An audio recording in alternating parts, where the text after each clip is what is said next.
अग्निहोत्रम 12वीं कक्षा आप सबका स्वागत है। स्वस्ति वाचन के मंत्रों का हम स्वाध्याय कर रहे हैं।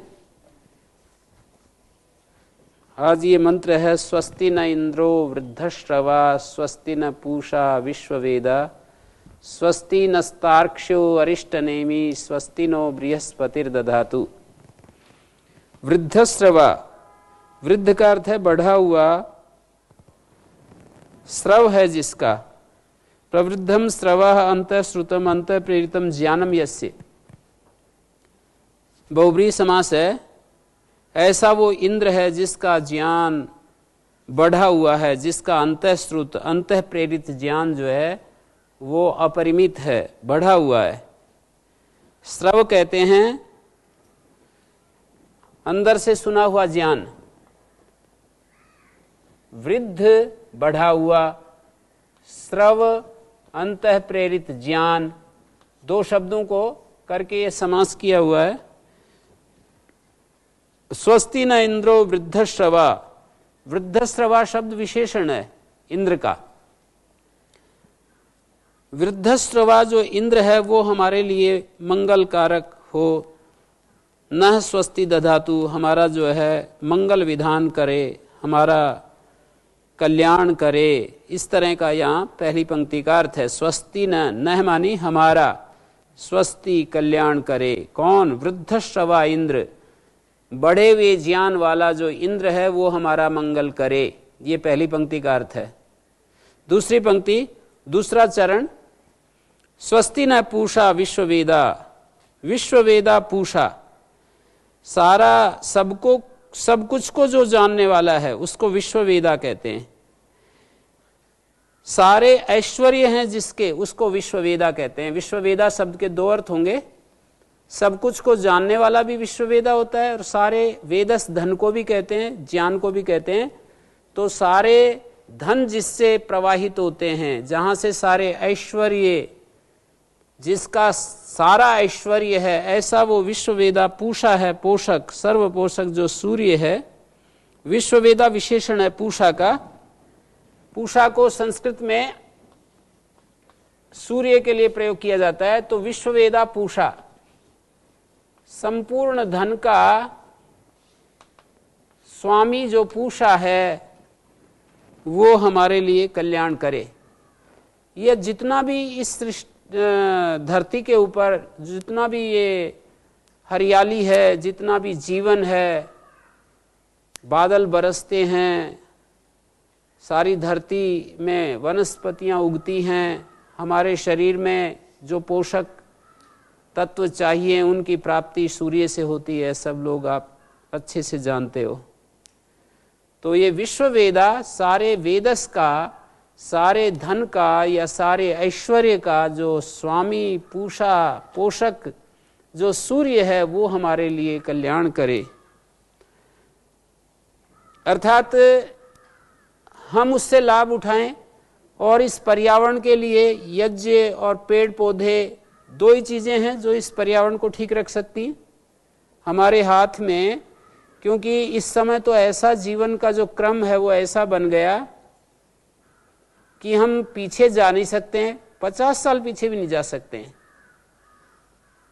ऐसा हो ही नहीं सकता है कि हम पीछे जाकर के 50 साल पहले जैसे लोग जीवन जीते थे उस तरह से हम भी जीने लगे। अब सैटेलाइट्स, मोबाइल, कंप्यूटर, इंटरनेट और एरोप्लेन्स, कितने एरोड्रम बन रहे हैं, कितना प्लेन चलते हैं। जैसे दिल्ली जैसे हवाई अड्डे पर आप देखेंगे तो हर समय प्लेन आ रहे हैं और उठ रहे हैं, हर समय, कभी खाली नहीं रहता है, वेट करना पड़ता है, बल्कि वहां पर लैंड करने के लिए वेट करना पड़ता है। हर क्षण जैसे उनका तांता लगा रहता है, कितने बड़े बड़े एरोड्रम बन रहे हैं। तो हम जा नहीं सकते 50 साल पहले। अब से 50 साल पहले, मैं 100 साल की भी बात नहीं कर रहा, 50 साल पहले जाना मुश्किल है। 100 साल पहले की तो कल्पना है केवल, कि गाड़ियों में चलते थे लोग, पैदल चलते थे। हम ही अपने 40 साल 50 साल पहले का जीवन देखते हैं, 50 वर्ष पहले का, तो पैदल चलते रहते थे। जब कभी हमको जाना होता था 10-12 किलोमीटर 15 किलोमीटर, तो ऐसे कोई इसका अर्थ ही नहीं था। पैदल चल करके हमें एक गांव से दूसरे गांव में जाना होता था 10-15 किलोमीटर, तो कभी इंतजार या कोई देखते ही नहीं थे, कल्पना ही नहीं आती थी, मन में ही नहीं आता था कि कोई साधन मिले तब पहुंचेंगे वहां। तो इस तरह से हम पीछे जा नहीं सकते हैं। तो इस क्रम में यदि हम पर्यावरण को ठीक रखना चाहते हैं तो हमारे पास 2 ही उपाय हैं, ज़्यादा से ज़्यादा हम पेड़ लगाएं और हम अपनी शक्ति सामर्थ्य के अनुसार यज्ञ करें, अग्निहोत्र करें। तो यहाँ कहा कि वृद्धश्रवा इंद्र, इंद्र के तो कई सारे अर्थ हैं। इंद्र सूर्य को भी कहते हैं, इंद्र बिजली को भी कहते हैं। अध्यात्म की जगत में इंद्र जो है आत्मा को कहते हैं। आदि भौतिक जगत में देखेंगे तो इंद्र राजा को कहते हैं। आदि दैविक जगत में देखेंगे तो बिजली और सूर्य को कहते हैं। ये 3 प्रकार के मंत्रों के अर्थ होते हैं। आध्यात्मिक,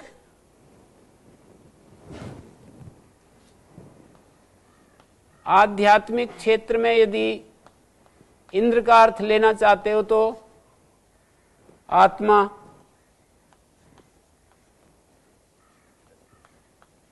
आदि भौतिक जगत में राजा।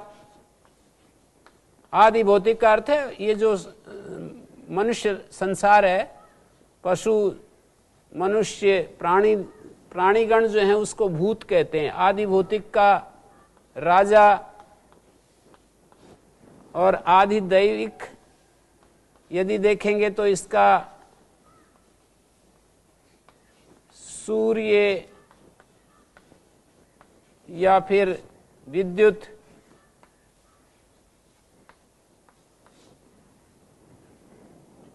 मुख्य रूप से ये 3 ढंग से मंत्रों पर विचार करते हैं कि मंत्र का, इन शब्दों का आध्यात्मिक अर्थ क्या निकलेगा, आदि भौतिक अर्थ क्या निकलेगा, आदि दैविक अर्थ क्या निकलेगा। एक और प्रक्रिया भी चला रखी है, अधियज्ञ बोलते हैं, कि इन मंत्रों को कर्मकांड में विनियोग करके उसकी व्याख्या करते हैं। मंत्रों को कर्मकांड परक अर्थ। तो स्वस्ति न इंद्रो वृद्धश्रवा, मुख्य 3 तो ये समझ ही लीजिए कि इसका आध्यात्मिक मानी हमारे आत्मा, परमात्मा और शरीर से संबद्ध मंत्र क्या संदेश दे रहा है, और भौतिक जो हमारी एक व्यवस्था है, राजा, प्रजा, मनुष्य, प्राणी, पशु, पक्षी, इससे संबंधित मंत्र क्या संदेश दे रहा है। और तीसरा, ये जो सृष्टि है इससे संबंधित क्या मंत्र से हमारे को शिक्षा मिल रही है या क्या बात कह रहा है। तो स्वस्ति न इंद्रो वृद्धश्रवा, स्वस्ति न पूषा विश्ववेदा, विश्ववेदा पूषा, सबका सारा धन का जो विश्वम सर्वम सर्वाणि वेदांसी ऐश्वर्याणि यस्य, या यूं कहें सारे ज्ञान हैं जिससे या जिसके। विश्व वेदा शब्द 2 अर्थों को कहेगा। वेदस ज्ञान का वाचक भी होता है, वेदस शब्द, और धन का वाचक भी होता है। विश्व वेदस, ये जो वेदस शब्द है धन और ज्ञान दोनों का वाचक है। सारा ज्ञान है जिससे या जिसका, सारा ऐश्वर्य है जिसका या सारा ऐश्वर्य है जिससे। विश्व वेदा जो पूषा है, सब कुछ को जानने वाला, सर्वम विश्वम वेत्ति इति विश्व वेदा, सब कुछ को जानने वाला जो ये पूषा है, सूर्य है, वो हमारे लिए कल्याण धारण करे। और तीसरे चरण में बात कही, स्वस्ति नस्तार्क्ष्यो अरिष्ट नेमी, अरिष्ट नेमी तार्क्ष, अरिष्ट नेमी वाला, अरिवत त्रासयंती अरिष्टानी महाकष्टानी, अरिष्ट जो हैं शत्रु की तरह जो कष्ट देते हैं उनको अरिष्ट कहते हैं। महाकष्ट का नाम अरिष्ट है। तेसाम नेमी वज्रयु छेत्ता, अरिष्ट नेमी उसको कहते हैं महाकष्टों को नेमी की तरह, वज्र की तरह तोड़ फोड़ डालने वाला। अरिष्ट नेमी जो तार्क्ष है, तारक जो परमेश्वर है, तार्क्ष का अर्थ है तारक, पार निकालने वाला। तार्क्ष वैसे गरुड़ को भी कहते हैं, पर यहां पर अरिष्ट नेमी जो तार्क्ष है, अरिष्ट जो दुख हैं, कष्ट हैं, उनको अरिष्ट कह सकते हैं। तो अरिष्ट दुखों के लिए जो नेमी की तरह है, वज्र की तरह है, नेमी वज्र को कहते हैं, ऐसा वो अरिष्ट नेमी जो तार्क्ष है वो हमारे लिए स्वस्ति धारण करे। और आखिरी पंक्ति में कहा, आखिरी चरण में कहा, स्वस्ति नो बृहस्पतिर दधातु, बड़े बड़े लोक लोकांतरों का पालक, बृहत्या परम वाचा, अंतः प्रेरित वाणी का जो स्वामी है, हमारे हृदय में जो प्रेरणाएं उठती रहती हैं उसका जो स्रोत है, वहां जहां से वो प्रेरणाएं आती हैं उसको बृहस्पति कहते हैं। बृहस्पति हमारे लिए कल्याण को धारण करे, मंगल विधान हमारे लिए धारण करे। तो इस तरह से इस मंत्र में 4 चरण हैं, 4 बातें कही। वृद्ध श्रवा इंद्र, वृद्ध बढ़े हुए ज्ञान वाला, यश वाला, श्रव नाम यश का भी है, और श्रव अन्न को भी कहते हैं। कई सारे अर्थ होते हैं एक एक शब्द के कई बार। तो ऐसा जो इंद्र है वो हमारे लिए मंगल करे, विश्ववेदा पूषा हमारे लिए स्वस्ति करे, और ये अरिष्ट नेमी तार्क्ष हमारे लिए कल्याण करे, बृहस्पति हमारे लिए मंगल। ये परमात्मा की शक्तियों को इन अलग अलग नामों से स्मरण किया है। इंद्र भी वही है, पूषा भी वही है, और ये तार्क्ष भी वही है, बृहस्पति भी वही है, सब उसी के नाम हैं। सब उसके अलग अलग गौणिक शक्तियों का दिग्दर्शन करा रहे हैं, उसकी शक्तियों को प्रकट कर रहे हैं। तो ऐसा वो परमेश्वर हमारे लिए मंगल करे। आगे मंत्र बहुत सुंदर आ रहा है, भद्रम कर्णे भी शृणुयाम देवा, भद्रम पश्येमाक्षभिर्यजत्रा, स्थिरै अंगैस्तुष्टुवांसः तनोभिर्व्यसेमहि देवहितं यदायु। हे यजत्रा, हे यजनीय पूजनीय, जो यज्ञ करने वाले हैं उनकी रक्षा करने वाले देवो, अग्नि इंद्र आदि जो दिव्य गुणों के दाता जो देवगण हैं उसको यहाँ पर यजत्रा देवा संबोधन कर रहे हैं। भद्रम कर्णे भी शृणुयाम देवा, भद्रम पश्येमाक्षभिर यजत्रा। यजत्रा देवा समानाधिकरण इन दोनों का, मानी दोनों मिलकर के एक ही चीज को बता रहे हैं। जो यजत्रा देवा हैं, यजनीय देव हैं, पूजनीय देव हैं, यज्ञ करने वालों के रक्षक जो देव हैं, वो उनसे संबोधन करके अपनी प्रार्थना कर रहे हैं। हम भद्रम कर्णे भी शृणुयाम, एक प्रार्थना है कि हम कानों से भद्र सुने, दूसरी प्रार्थना है अक्ष भी भद्रम पश्येमा, आंखों से भद्र देखें। ज्ञान का जो स्रोत है वो आंख और कान, ये प्रमुख स्रोत हैं जिनसे हमारे अंदर ज्ञान जाता है।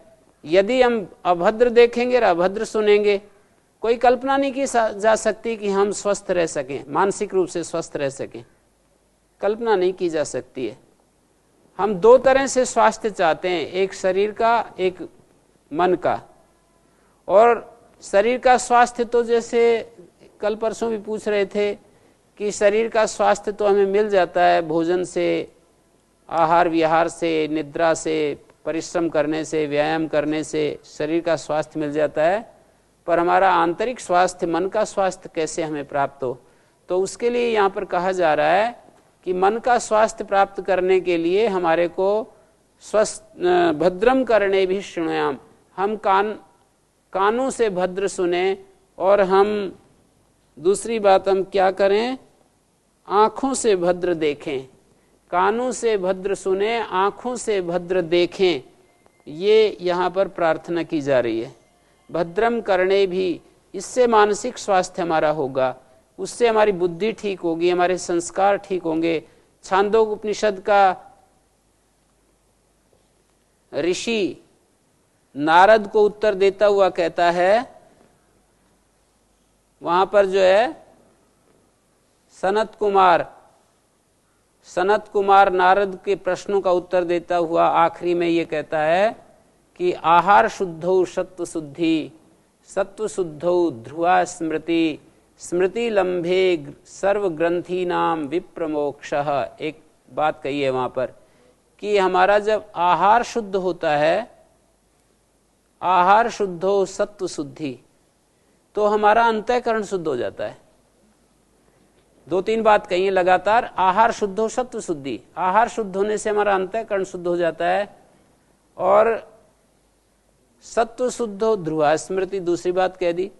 जब हमारा अंतःकरण शुद्ध हो जाता है तो हमारी जो स्मृति है, आत्मस्मृति, स्मृति का अर्थ है आत्मस्मृति, वो स्थिर हो जाती है, हम भूलते नहीं फिर अपनी आत्मा को। और स्मृति लंबे, तीसरी बात कही, स्मृति लंबे सर्व ग्रंथि नाम विप्रमोक्षा। जब हमें स्मृति प्राप्त हो जाती है, आत्मस्मृति प्राप्त हो जाती है, तो हमारी वासनाएं, हृदय की जो गांठें हैं, कर्म के जो बंधन हैं, वो सब हम मुक्त हो जाते हैं। तो देखो 3 स्टेप में ही हमको बंधन मुक्त कर दिया उपनिषद के ऋषि ने। 3 सीढ़ियां, 3 पैड़ियों में ही हमको छत पर पहुंचा दिया। इतना आराम से हमको आगे पहुंचा दिया। कैसे?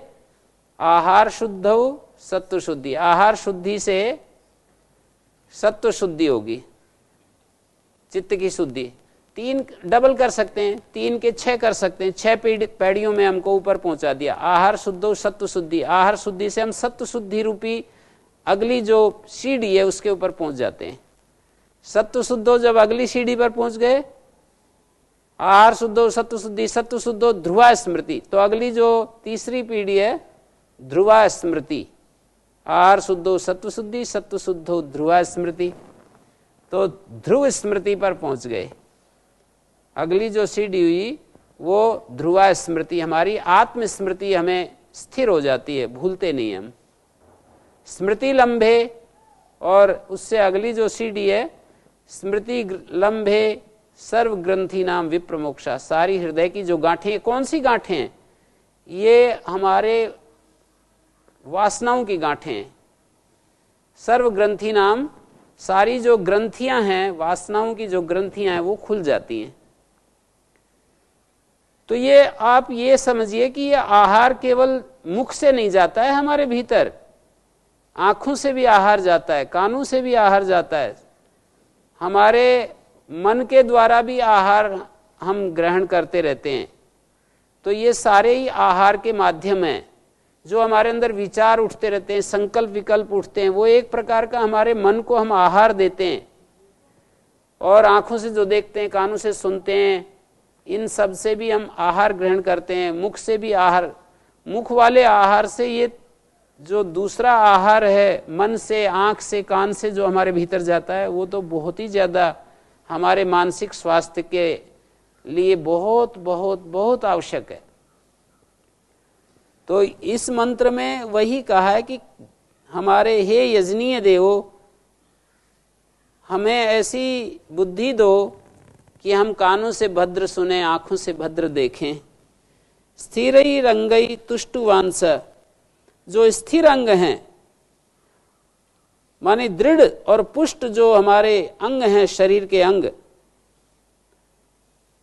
उन शरीरों से हम आपकी स्तुति करते हुए, स्थिरई रंगई तनु भी, यहां पर 3 शब्द, स्थिर अंग वाले शरीरों से, ऐसा अर्थ निकलेगा। स्थिरई अंगई तुष्टुवांसा तनु भी, तीसरे चरण का अर्थ होगा स्थिरई अंगई तुष्टुवांसा तनु भी।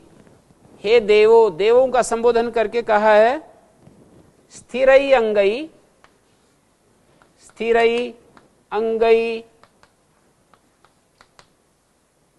तुष्टुवांसा तनु भी, ये तनु भी यहां आ जाएगा, इसके साथ जुड़ जाएगा। स्थिर अंग वाले, दृढ़ अंग वाले जो शरीर हैं, इनके द्वारा तुष्टुवांसा, ये अध्यार करेंगे। युष्मान, हे देवो, हम तुम्हारी स्तुति करते हुए, तुष्टुवांसा माने तुम्हारी स्तुति करते हुए। तुष्टुवांसा व्यसेमहि देवहितम यदायु, व्यसेमहि, व्यसेमहि देवहितम यदायु।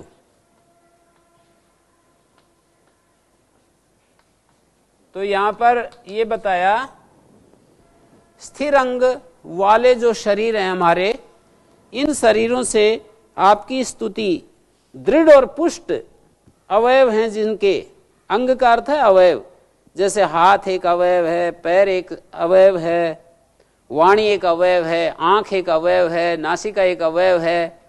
स्थिर अंग जब होते हैं ना, तो उस समय ये करने की, प्रथमे वैसी यश शांत शांत इति मे मति, धातुषु क्षीयमाणेषु कस्य न उपजायते समः। पहली जीवन का जो पहली अवस्था है, उसमें जब हम स्तुति करते हैं तो उसका कुछ ज्यादा ही महत्व है। ठीक है, जब भी करेंगे, बूढ़े होकर के भी करेंगे, थोड़ा फल मिलेगा, पर युवावस्था में और भी बाल्यकाल में, यदि हम बाल्यकाल से ही इन सब चीजों को समझने लग जाएं, तो उसका कुछ अलग ही महत्व होगा। तो स्थिर ही रंगई, स्थिर अंगों से, दृढ़ अवयवों से, हमारे जो दृढ़ अवयव हैं, इनसे आपकी, इनके साथ जो हमारे शरीर हैं, हम आपकी स्तुति करते हुए देवहितम यदायु, परम देव के द्वारा निर्धारित या परमेश्वर के द्वारा दी गई ये जो आयु है, हमारा जो आयुष्य है, उसको हम प्राप्त करें, उसका उपभोग करें। देवहितम यदायु, देव के द्वारा जो हमें प्रदत्त आयु है, इसका उपभोग करें। हितम मानी दत्तम, प्रदत्तम, निर्धारितम, विहितम, देवहितम, देव के द्वारा जो दी गई आयु है, उसका व्यसेमहि, व्यसेमहि का अर्थ है हम उपभोग करें, उसको प्राप्त करें। परमेश्वर ने जो हमें आयु दी है, इस आयु का हम उपभोग करें, स्थिर अंगों से आपकी स्तुति करते हुए, अर्थात आपकी स्तुति करते करते हम इस आयु को उपभोग करें, इससे लाभ उठाएं।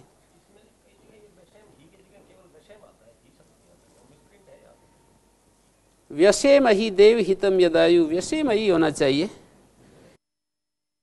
भद्रम कर्ण, हाँ, व्यसेमा, ठीक कह रहे हैं आप, ये व्यसेमहि, ये ऋग्वेद में है व्यसेमा।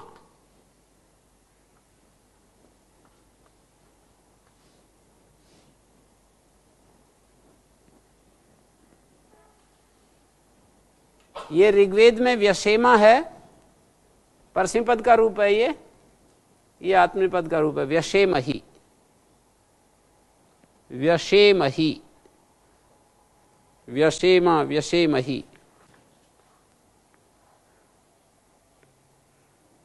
भद्रम कर्णे भी, हे विद्वानों, हे सज्जनों, यजनीय देवो, देव जो है आधि भौतिक जगत में विद्वान लोग हैं, और इधर जब हम दूसरा अर्थ करते हैं, आदि दैविक शक्तियां जो है वो देव कहलाएंगी। तो हम कान और आंख से भद्र देखें और बार बार स्तुति करते हुए दृढ़ अंगों के साथ, बलिष्ठ अंगों के साथ स्वस्थ जीवन जीते हुए देवहितम, देवों के द्वारा विधान किया हुआ जो आयु है, हमारा आयुष्य है, जो देवों के द्वारा विधान किया, उसको हम प्राप्त करें। हाँ जी, देवहितम यदायु कितना होता है? सामान्य देवहितम यदायु का अर्थ है 100 वर्ष तक हम आनंद से आपके द्वारा दिए गए साधनों का उपभोग करें। देवहितम, परमेश्वर के द्वारा दी गई आयु जो है वो 100 वर्ष है, लेकिन हम अपने गलत आहार विहार, दिनचर्या और अनुचित जो आचरण है उसके द्वारा उसको हम कम कर लेते हैं। ऐसे तो पार कर देते, कई लोग 15-20 साल खींचते रहते हैं लटकते हुए, पर देवहितम यदायु अरिष्ट मानी स्वस्थ जीवन के साथ। हाँ जी, प्रणाम गुरुजी। जैसे यहाँ स्थिरता से उपदेश किया है कि यहाँ इससे क्या समझना चाहिए कि शांति में अवस्थित होकर परमात्मा के आनंद का उपभोग करने के लिए कहा है, या फिर एकाग्रता का अभ्यास करने के लिए यहाँ पे किया? हाँ, एकाग्रता और स्थिरता से रहने के लिए कहा गया है। और इसमें ये पीछे वाला जो मंत्र था, स्वस्ति न इंद्रो वृद्धश्रवा बढ़ी हुई कीर्ति जिसकी है। श्रवः का अर्थ कीर्ति भी होता है, इसमें ऋग्वेद में जो मंत्र है अन्न भी होता है, धन भी होता है। जैसे मैंने आपको बताया कि श्रवः शब्द इन सब अर्थों में आता है। श्रवः का अर्थ जो है स्तोत्र भी होता है।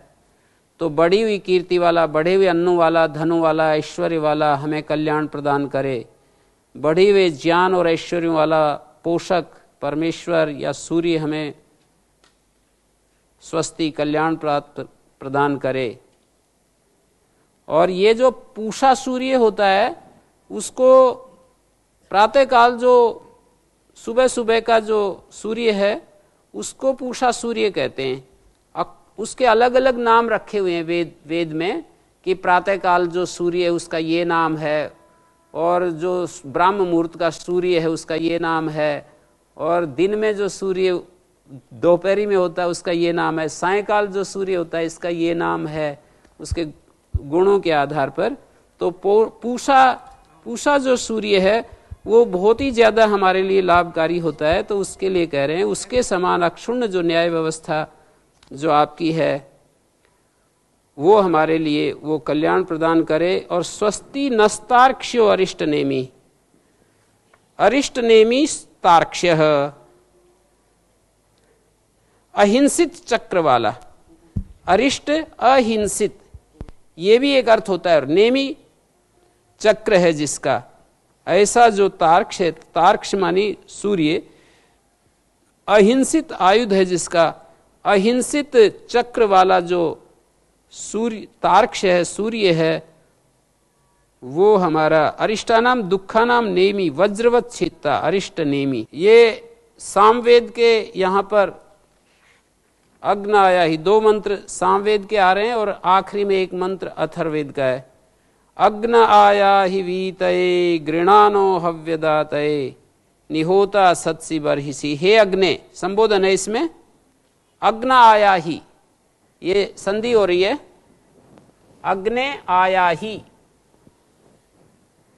ये जो अग्ने है इसको अग्न बन रहा है, अग्ने आया ही, अग्न बन गया ये। इसका अर्थ है हे अग्निदेव, हे ज्योतिर्मय संकल्प शक्ति वाले अधिष्ठाता देव, आगे ले जाने वाले जीवन यात्रा में जो अग्रणी परमेश्वर है उसको अग्नि कहते हैं, जो हमें अंदर रहते हुए और हमें आगे बढ़ाता है, प्रेरणा देता है। तो हमारी जीवन यात्रा का जो जीवन यज्ञ का संचालक है, मार्गदर्शक है, हमें प्रेरणा देता है अच्छी, उसके लिए यहाँ अग्नि शब्द से कहा गया है। अग्रम उत्कृष्टम पदम नयति प्रापयति, अपने ज्ञानी भक्तों को जो उत्कृष्ट पद दिलाता है उसको अग्नि कहते हैं। परम पद प्रापक जो देव है उसको अग्नि कहते हैं। हे अग्निदेव, गृणानः गृणन आह्वयन जीवान कल्याण मार्गानुसरणार्थम, जीवों को कल्याण मार्ग का अनुसरण करने के लिए उपदेश देते हुए, गृणान ग्री शब्दे धातु होती है, तो इसका अर्थ है जीवों को कल्याण के रास्ते पर आगे बढ़ने के लिए उपदेश देते हुए, गृणान है। जीवों का आह्वान करते हुए, किस पर क्या आह्वान करते हो कि सही रास्ते पर बढ़ो, अंदर रहते हुए जो प्रेरणा दे रहा है कल्याण मार्ग का अनुसरण करने के लिए। और एक गृणाने का अर्थ ये भी हो सकता है भक्तों के दोष और दुर्गुण हैं उनको निगलता हुआ, और एक ये अर्थ हो सकता है कि गरन सिंचन तान भक्ति रसेन आनंद रसेन, भक्ति रस से और आनंद रस से सींचते हुए, और गीर्यमाणा हुयमाना स्तूयमाना त्वम, माने आपकी स्तुति किए जाते हुए आ गही आ जाओ। अग्न आया ही गृणान, जब हम आपकी स्तुति करें तो स्तूयमाना त्वम, स्तुति किए जाते हुए जब हम आपकी स्तुति करें तो आया ही, शीघ्र आ जाओ, प्रकट हो जाओ हमारे हृदय में। जैसे ही हम आपको याद करें तो तुरंत आ जाओ। अभी बता रहा हूं, अग्न आया ही वीतये गृणान, गृणान, गृणान का अर्थ है आहुयमान, पुकारे जाते हुए आप हमारे पास आ जाओ। अगली बात कही, किस लिए आ जाओ? दो बातें यहां पर कही हैं, हव्यदातय और वीतय। हमारी हव्यदाती हवीरदान को स्वीकार करने के लिए हमारा जो हव्य है उसको स्वीकार करने के लिए आ जाओ। हव्यदातय, हव्यदाती मानी हवर दानम स्वीकार तुम, हवि का जो दान है हमारे हवीर दान को स्वीकार करने के लिए, और हो तुम प्रीणई तुम योग्या हव्या, हवन करने के लिए तृप्त करने के लिए जो योग्य है उनको हव्य कहते हैं। हव्य मानी भक्तजन। उन भक्तों के कर्म बंधन को दाती छेदन करने के लिए, देखिए दा धातु का देना अर्थ भी होता है, ये जो दा धातु है इसका देना अर्थ भी होता है, और एक दाप लवने भी होता है, और दो अवखंडने होता है, खंडन करना, देना दान दाने, और दो अवखंडने, ये पाणिनि के धातु पाठ में अर्थ दिए जाते हैं ऐसे क्रिया के रूप में कि ये शब्द होता है तो इसका ये अर्थ होता है, और ये वाला शब्द हो तो ये अर्थ होता है। जैसे दो शब्द का अर्थ खंडन करना, दाप का लवन करना, दान का देना, तो इन शब्दों मूल ऐसे 2000 शब्द छांटे पाणिनि ने शब्द शास्त्र शब्द भंडार को देखकर कि उनका मूल क्रियाएं क्या हो सकती हैं। क्रियाएं ही संज्ञावाचक शब्दों में पहुंचती हैं, क्रियाओं के कारण ही संज्ञाएं प्रयुक्त होती हैं। तो ये जो मूल क्रियाएं हैं वो लगभग 2000 उन्होंने छांटी कि यज का अर्थ यजन होता है, मानी बड़े लोगों की पूजा, देवों की पूजा, बराबर वालों से संगतिकरण, अपने छोटे वालों को दान। पठ का अर्थ होता है पढ़ना, गम का अर्थ होता है जाना, गति करना, श्री का अर्थ होता है सरकना। ऐसे 2000 शब्द छांट करके तो हव्यदाती में दा शब्द का अर्थ देना भी हो सकता है, दा का अर्थ छेदन भी हो सकता है, ये कहना चाह रहा हूं। तो जब छेदन अर्थ होगा तो ये अर्थ होगा जो हव्य हैं, भक्तजन हैं, जो तृप्त करने योग्य हैं, उनको हव्य कहते हैं। जैसे भक्तों को तृप्त किया जाता है भगवान के द्वारा, तो हव्य और उनके कर्म बंधन के छेदन करने वाले भक्तों के जो कर्म बंधन हैं। मैंने एक बात निश्चय की है, मैंने कहा कर्म जो हैं वो बंधन कर देते हैं हमारे। जब सकाम कर्म करते हैं तो वो हमारे लिए बंधन बनते हैं, निष्काम कर्म तो बंधन नहीं बनते, पर सकाम कर्म तो बंधन बन जाते हैं। कितना भी हम अच्छा कर्म करें वो बंधन बन जाता है। कैसे? उसमें एक वासना हमारी अटक जाती है और उस वासना से प्रेरित होकर के हम वो कर्म करते हैं। अशुभ कर्म की जो वासना है वो बहुत ही ज्यादा तीव्रता से हमको बांधती है, पर बांधती शुभ कर्मों की भी वासना है। अर्थात जिन कर्मों को हमें बेबस होकर करना पड़ता है, जिन कर्मों को करने के लिए हमारे को कोई, उनको यदि हम छोड़ें तो हम ही हिल जाते हैं, उनके बिना हम रह नहीं पाते हैं। तो ये जो स्थिति है हमारी, ये कर्म बंधन की स्थिति होती है। कर्म करते हैं तो उससे हमारे संस्कार बनते हैं, साथ में सुख दुख मिलते हैं। तो ये जो सुख दुख है, मैं ये समझाऊं, अब इसमें सब मेरे से सहमत हों या दूसरे लोगों से मैं सहमत हूं, इससे नहीं, पर मेरे को तो ठीक से संतोष है इस समझ में।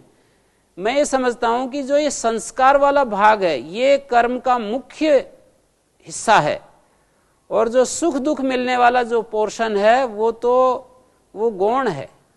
कर्म से वो भी मिलता है, वो मिलेगा, पर मैं उसको गौण कहता हूं, और ये जो संस्कार वाला पार्ट है ये मुख्य है। अर्थात कर्म करेंगे संस्कार बनेंगे, कर्म करेंगे संस्कार बनेंगे।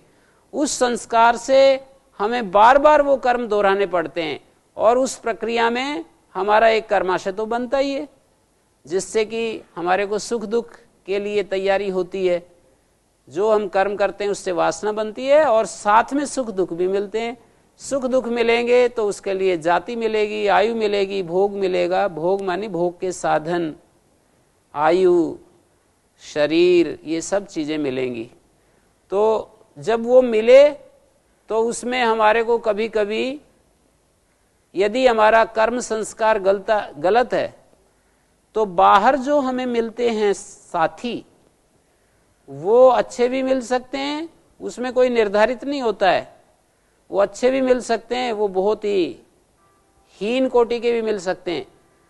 तो हमको जब बाहर के साथी हीन कोटि के मिलेंगे और हमारा कर्माशय विहीन है, तो दोनों शक्तियां इकट्ठी होकर के हमारी जो हीनता की प्रवृत्ति है और ज्यादा बढ़ जाती है।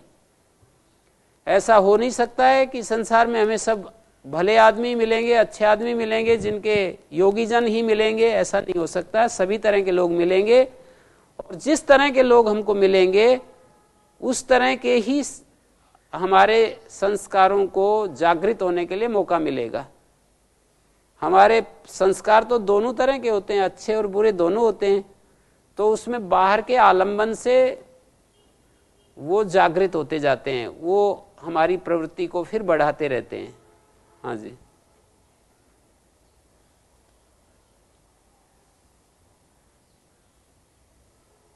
हाँ ओम गुरु जी, ये इसमें आपकी बात से एक बात और आई निकल के कि जब हम कोई अति शुभ कर्मों में अति प्रवृत्ति है तो क्या वह भी व्यसन का रूप ले लेती है संस्कार के रूप में?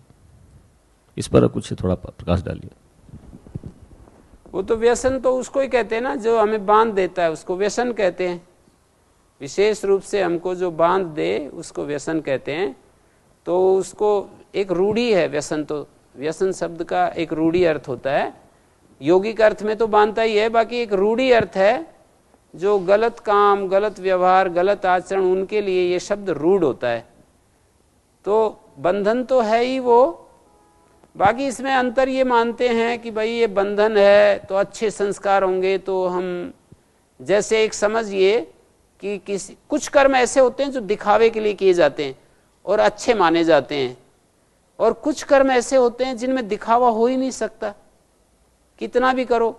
तो उस तरह के जो शुभ कर्म हैं वो तो ज्यादा हमें कष्ट नहीं देंगे, और जिनमें दिखावा ज्यादा है, शुभ कर्म भी है, दिखावा है, दान है जैसे, तो इसमें शुभ कर्म भी है लेकिन दिखावा बहुत है। तो ऐसे जो शुभ कर्म जिनमें दिखावा बहुत होता है, वो तो शुभ कर्म भी बंधन, इसी तरह से बंधन के हेतु बनेंगे। पर कुछ कर्म ऐसे होते हैं जैसे सच बोलना है, निर्लोभता है, इसमें कोई दिखावा कुछ हो ही नहीं सकता है। इसलिए विदुर नीति में एक जगह कहा है कि धर्म का 8 मार्ग हैं, इज्या अध्ययन दानानि तप सत्यम क्षमा घृणा अलोभ इति मार्गोयम धर्मस्य अष्टविधः स्मृता तत्र चतुर्वर्ग दंभार्थम अपि सेव्यते उत्तरस्तु चतुर्वर्ग न महात्मसु तिष्ठति। धर्म के 8 स्वरूप बताए, उनमें चार 2 विभाग करके दिखाया।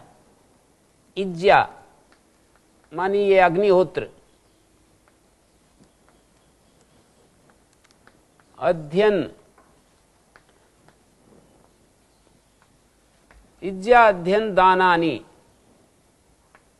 तप, ये 4 जो हैं ऐसे हैं कि दंभ के लिए भी हो जाता है। हम पढ़ते हैं तो पढ़ करके अच्छे विद्वान बने, किसी किसी का संस्कार कर्माशय ऐसा होता है कि लगा रहता है पढ़ाई में, उसको पढ़ाई में लगेगा तो बुद्धि में, स्मृति में बैठेगा, और बुद्धि में बैठेगा दूसरों को बताएगा, और उससे उसकी कीर्ति बढ़ेगी, साधन प्राप्त होंगे, उसको सुविधाएं प्राप्त होंगी, विद्वान के रूप में सम्मान मिलेगा। तो इस तरह से ये दंभ की बात है। जीवन तो उस तरह का नहीं है, लेकिन उससे सुविधाएं खूब बढ़ रही हैं। तो ये अध्ययन हो गया। अग्निहोत्र भी इसी तरह से लोगों से सम्मानित होने के लिए, और ऐसे हम कहते भी हैं, बोलते भी हैं कि मैं इतने दिन से अग्निहोत्र कर रहा हूं, ये भी दंभ के लिए हो सकता है। इज्जा अध्ययन, दान भी दिखावे के लिए। और तप, ये स्थूल तप की बात कर रहे हैं, जैसे कोई वस्त्र ना पहने, कोई नंगे पैर रहता है, कोई केवल दूध ही पीता है, कोई फल ही खाता है। तो इस तरह के जो तप हैं उनकी बात चल रही है। ये तप का तो एक अर्थ ये भी होता है कि हमारा मन हमेशा एकाग्र रहे और हमारी इंद्रियां एकाग्र रहें। वो वाली तप की बात नहीं कर रहे, ये जो स्थूल तप है। और सत्य और क्षमा और दया और अलोभ, ये महात्माओं में ने, अमहात्मा माने ढोंगी लोगों में ये चार रूप नहीं हो सकते। इसमें क्या करेगा? सत्य में ढोंग कैसे कर सकता है? क्षमा का अर्थ होता है अंदर से अपने आप को सहन करना, वो तो फिर ढोंग में आ सकता है। क्षमा का वास्तविक अर्थ यदि नहीं पकड़ेगा कोई, क्षमा का अर्थ है कि अंदर से तो दुखी हो रहा है और बाहर से दिखावा कर रहा है क्षमा का, पर यहां क्षमा का अर्थ ये होता ही नहीं है। इसी तरह से दया जो है वो भी एक अंदर की चीज है, दिखावे की चीज नहीं है। दया का जो शब्दार्थ है, संकेतार्थ है, वो दिखावे की नहीं है। ऐसे ही अलोभ माने अंदर से आदमी का जो मन अलोभ होगा, दया होगा, उसमें क्षमा होगी और उसमें सत्य होगा, तब जाकर के, तो इसमें तो दिखावा नहीं हो सकता। पर जो कुछ दिखावे के साथ जुड़े हुए धर्म हैं उनमें तो और ज्यादा बंधन बनेगा। हव्यदातय की बात चल रही थी, कर्म बंधन के जो छेदन, उसके लिए हव्यदातय, प्रकट हो जाओ किसके लिए? हव्यदाती के लिए, आह्वान करने योग्य जो भक्त लोग हैं उनके बंधन काटने के लिए। या फिर मैंने दो अर्थ किए, हव्यदातिम, हविर्दान स्वीकार, तुम हविर्दान को, हव्यदातय हमारी हवि को स्वीकार करने के लिए आ जाओ, हमारे समर्पण को, हमारे भक्ति भाव को स्वीकार करने के लिए आ जाओ। जब हम ऐसे प्रार्थना करते हैं तो हम ही उसके नजदीक जाते हैं, वो तो सब जगह है ही, यूं समझो ऐसा बोलकर हम उसके नजदीक लगते हैं। उसको बुलाने का अर्थ है कि हम उसके पास जाएं, उसकी तरफ जाएं। और वीतय,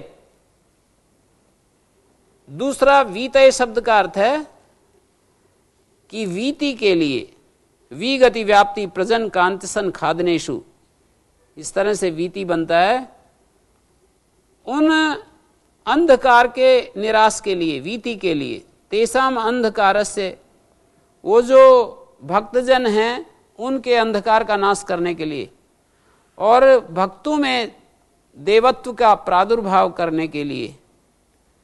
तो ये एक बात कही, जो होती ददाती स्वपदम भक्तेभ्या इति होता, ऐसे तुम हो कि भक्तों को तुम अपना स्थान दे देते हो। जैसे कि ना कोई आता है तो हम उसको अपनी कुर्सी दे देते हैं, अपना स्थान तुम देवों को दे देते हो, ऐसे हो तुम अग्निदेव। मार्गदर्शक जो परमेश्वर है जो हमारे भीतर, उसको कह रहे हैं कि हे अग्निदेव तुम होता हो, अपने पद को उसके लिए छोड़ देते हो और तुम हमारे बरहिसी निसत्सी, हृदयांतरिक्ष में बैठ जाइए, हमारे हृदय में बैठ जाओ, ऐसा कहना चाह रहे हैं। ये आवाहन पूर्वक प्रार्थना हो रही है। आविर्भूय प्रत्यक्षतया विराजस्व, आविर्भूत होकर के प्रत्यक्षता से विराजमान हो जाओ, हमारे हृदय में बैठ जाओ।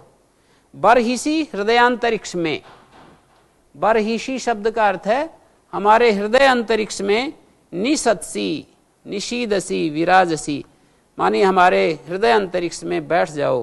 कौन कौन बैठ जाओ? अग्निदेव से कह रहे हैं कि हमारे हृदय में आप बस जाओ। वेदों में ऐसी प्रार्थनाएं बहुत आती हैं, सोमरारंदिनो रिधि गाओ न यवशेषवा, हे सोम हमारे हृदय में आकर बस जाओ, गाओ न यवशेषवा, जैसे गायें हरे हरे जो के खेत में भाग करके पहुंच जाती हैं, इसी तरह से आप हमारे हृदय में आ जाओ। उपमा कितनी सुंदर दी है, गाओ न यवशेषवा, मरिए उस स्वयुग के, जैसे कि मनुष्य अपने घर में दौड़ करके चला जाता है, उसको घर से जब बाहर रहता है ना तो उसको उतना सहूलियत, उतना अच्छा नहीं लगता, चाहे कितना ही सुविधाओं में रहे तो भी वो अपने घर में जो पसंद करता है ना वैसा नहीं महसूस करता बाहर। तो मरिए उस स्वयुग के, जैसे मनुष्य अपने घर में पहुंच जाता है, ऐसे आप हमारे घर में, ये जो हमारा हृदय है आप अपना घर बना लो कि ये मेरा घर है तो आ जाओ। तो ऐसे प्रार्थना कर रहे हैं। ये भी ऐसी ही बात कही, बरहिसी निसत्सी, बरहिस शब्द का अर्थ होता है हृदय, हमारे हृदय में तुम निसत्सी बैठ जाओ, विराजमान हो जाओ। निहोता सत्सी बरहिसी, नी जो है वो क्रियापद के साथ जुड़ेगा। निहोता सत्सी बरहिसी, नी जो है सत्सी के साथ बैठेगा और सत्सी का अर्थ है निशीदसी। ये जो सद धातु का रूप है, सदलरी विसर्ण, ये धातु है सदलरी विसर्ण गत्यव साधनेशु, इसका सद धातु का रूप है ये सत्सी। लुग विकर्ण इस दय को तय, सत्सी। बहुलम छंदसी लुक हो जाएगा। निसत्सी, हमारे हृदय में बैठ जाओ। होता बताया उसको, देवों का आह्वाता है और उनकी आहुति प्रदाता है। देवों को बुलाता भी है और उनको हमारी भेंट वहां तक पहुंचाता है। ऐसा ये एम्बेसडर है, ऐसा मैसेंजर है, दूत है, डिवाइन मैसेंजर है ये अग्नि, कि हमारे को तो देवों तक पहुंचा देता है और देवों को हमारे तक पहुंचा देता है। हमारी हवियों को, हमारे समर्पण को अग्निदेव जो प्रकाशक देव है वो सब देवों तक पहुंचा देता है और देवों को हमारे तक पहुंचा देता है। ऐसा है वो होता। और बरहिसी निसत्सी, हमारे हृदय में विराजमान हो जाओ। त्वमग्ने यज्ञानाम होता विश्वेशाम हित देवेभिर्मानुषे जने। हे अग्ने, ज्योतिर्मय भागवत संकल्पाग्ने, हे अंतरात्मा अग्ने, अंतरात्मा अग्नि को यहाँ पर संबोधन कर रहे हैं। हे मेरे अंतरात्मा रूपी अग्नि, तुम यज्ञानाम होता, श्रेष्ठतम कर्मों के तुम निष्पादयिता हो, देवों के आह्वान करता हो और उनको हमारी आहुति प्राप्त कराने वाले हो। बार बार होता के रूप में अग्नि को स्मरण किया जा रहा है। यज्ञानाम होता, तुम सारे शुभ कर्मों के निष्पादयिता हो। अग्निदेव जो है वो अंदर बैठा हुआ ज्योतिर्मय भागवत संकल्प रूप है। अग्नि भागवत संकल्प हमें ठीक मार्गदर्शन कर सकता है, तो उसको यज्ञानाम होता, श्रेष्ठ कर्मों के निष्पादयिता के रूप में याद कर रहे हैं। विश्वेशाम हिता, सबका हितकर है। हे अग्नि, विश्वेशाम हित, सर्वेशाम हित है, सबका तू हितकर है। त्वम मानुषे जने देवे भी निसत्सी, तुम मननशील मनुष्य के प्रति देवई, देवे भी का अर्थ है देवई, तेषाम दिव्य गुणई, देवताओं के साथ, उनके दिव्य गुणों के साथ निसत्सी विराजमान हो जाओ। यहाँ निसत्सी का अनुवृत्ति आ रही है ऊपर वाले मंत्र से। ऊपर वाले मंत्र में जो निसत्सी पद था वो अनुवृत्ति होकर के इस मंत्र में आ रहा है। तो देवे भी मानुषे जने, देवे भी देवों के साथ या उनके दिव्य गुणों के साथ, मननशील जो मनुष्य है उसमें बैठ जाओ, आकर विराजमान हो जाओ।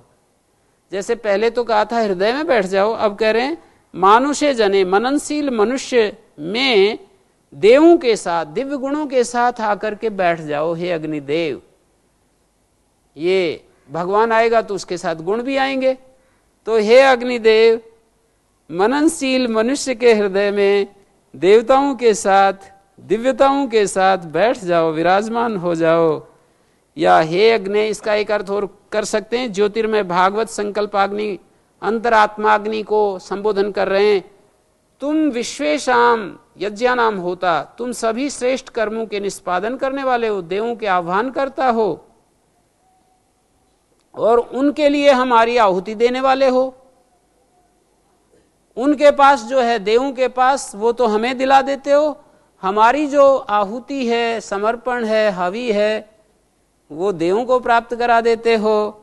मानुषे जने, मननशील मनुष्य में देवे भी हिता, दिव्य गुणों के साथ स्थापित हो, यानी परमेश्वर के द्वारा सब सर्वविध विकास साधन के लिए अग्नि को सब दिव्यताओं के साथ स्थापित किया हुआ है। मानुषे जने, मननशील मनुष्य में देवई हित, दिव्य गुणों के साथ स्थापित किए गए हो। मानी मननशील जो मनुष्य है उसमें अग्नि स्थापित है। सामान्य आदमी में तो अग्नि होती नहीं है, इसलिए वो जहां खड़ा है वहीं पर रहता है। पर मानुषे जने कहा है कि मननशील मनुष्य में देवे भी दिव्य गुणों के साथ तुम स्थापित हो। हित का अर्थ है स्थापित, निहित। परमेश्वर के द्वारा उसके सर्वविध विकास साधन के लिए देवों के साथ अग्नि को स्थापित किया हुआ है। हमारे हृदय में, मनुष्य के हृदय में अभिप्साग्नि के रूप में दिव्यताओं के साथ स्थापित किया हुआ है। अर्थात उस अग्निदेव को जब हम जगाते हैं तो साथ में वो दिव्य गुण जो दिव्य गुण हैं वो भी जागते हैं। हम अग्नि को जगाना होता है। जैसे कि बोलते, पहले अग्नि वो ऐसे करते थे, अग्नि को दबा देते थे, दिया सलाई का प्रयोग कम करते थे, अग्नि को दबा देते थे और फिर सुबह जलाते थे। तो फिर कहते भाई अग्नि को चेतन कर लो। तो जैसे अग्नि को चेतन कर लो का मतलब अग्नि को जगाना होता है। अग्नि को, हमारे हृदय में भी वो अग्नि जो है वो प्रार्थना के द्वारा, अभिप्सा के द्वारा जो हम ये उपाय करते हैं ना कि हे अग्निदेव ऐसा हो जाओ, ऐसा हो जाओ, अग्नि को जगा रहे हैं हम। हमारे अंदर जो स्थापित अग्नि है, हमारे हृदय में स्थापित है वो अग्नि। तो इस प्रार्थना के क्रम में, अभिप्सा के क्रम में हम उसको जगा रहे हैं। वो जाग जाती है धीरे धीरे धीरे धीरे, और वो खूब प्रचंड जब हो जाती है तो फिर बस फिर हमारा काम पूरा हो जाता है। हमारी साधना, इसी का नाम साधना है। साधना क्या है? हमारे हृदय में जो अग्नि स्थापित हुई है उसको हम चेतन कर दें, उसको जगा दें, वो प्रचंड हो जाए। वो अग्नि जब प्रचंड हो जाती है तो फिर सब ठीक होगा। ये हमारी अग्नि सोई पड़ी है और अभी हम अपना बाहरी जो दिमाग का उपयोग लेकर के जितना कर पाते हैं, अच्छा या बुरा, जिसमें हमको सुख दिखाया जाता है, समझाया जाता है, हमारा ध्यान दिलाया जाता है कि ये चीज़ें हमारे लाभकारी हैं, ये चीज़ें हानिकारक हैं, उसके हिसाब से हम दिमाग का प्रयोग करके और उपयोग लेते रहते हैं। अभी वो अग्नि नहीं जगी है ऐसे करने से। अग्नि के लिए हमें अभिप्सा करनी पड़ती है। ये वेदों की जो शैली है, प्रणाली है, यहाँ जो सिखाया गया है, जिस तरह से जीवन के विकास के लिए जो प्रोग्राम यहाँ पर निश्चित किया है कि अभिप्सा करें, प्रार्थना करें, तो इससे वो अग्नि जाग जाती है। हमारे हृदय में जो अग्नि सुप्त है वो जाग जाती है।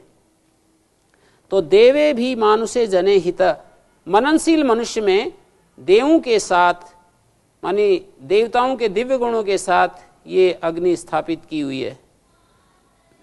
फिर कह रहे हैं ये त्रिसप्ताह पर्यंत विश्वारूपाणि बिभ्रत वाचस्पतिर्बला तेषाम तन्वो अद्य दधातु में। ये अथर्ववेद का मंत्र है। विश्वारूपाणी का अर्थ है विश्वानी रूपाणी, सारे चराचर रूप को धारण करने वाले। विश्वानी रूपाणी बिभ्रता, सारे रूपों को धारण करने वाले। क्या? त्रिसप्ताह, जो सत्व रजस तमो भी गुणई गुणितानि सप्त, महत, अहंकार और पंच महाभूत, ये 1 तत्व हो जाते हैं। त्रिसप्त, 3 बार 7, या 3 सत्वरज तम रूप जो गुण हैं उनके साथ गुणित 7। त्रिसप्ताह का अर्थ हो गया महत, अहंकार और पंच महाभूत, और ये त्रिगुण सात्विक राजसिक तामसिक कुल मिलाकर 21 हो जाते हैं।